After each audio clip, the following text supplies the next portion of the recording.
Day 1. Silence the inputs. Today, you begin with subtraction. No music. No scrolling. No stimulation that doesn't serve you. Your mind is not empty because it lacks thoughts. It's empty because it's too full of noise. Take a walk, in silence. Let your brain breathe.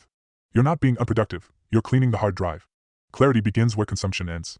Day 2. Wake up on command. Most people hit snooze on life. And they don't just delay their day, they delay their identity. Tomorrow, wake up early. Not to impress anyone, but to prove to yourself. I run this. The way you start your day is a declaration of who you are. So start like a weapon.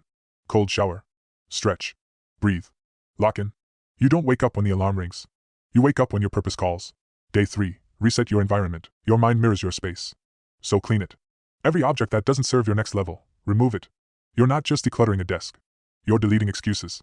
Replace noise with intention. Light a candle. Place your journal at the center. Make your space a training ground.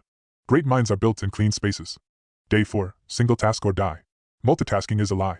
You're not doing 5 things at once. You're doing 5 things badly. Today, pick one task. Just one. Lock in. Set a timer. Go deep.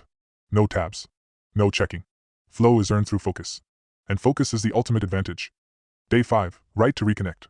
Your brain isn't chaotic, it's just unorganized. Writing fixes that. Grab your journal. And don't try to sound smart.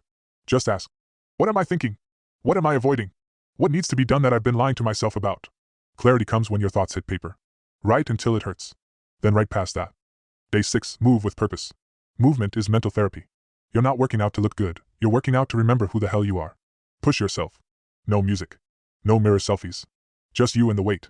Every rep is a vote for the person you say you want to become. And by the end, you won't be thinking about your problems. You'll be thinking about your power. Day 7. Build the next you. Most people chase improvement by adding more apps, more books, more content. But clarity doesn't come from adding. It comes from alignment. You've cleared the fog. Now it's time to move forward. Take everything you've done this week and repeat it. Build a system. Make it part of you. Because you don't become the next version of yourself by wishing. You become him by doing the work when no one claps.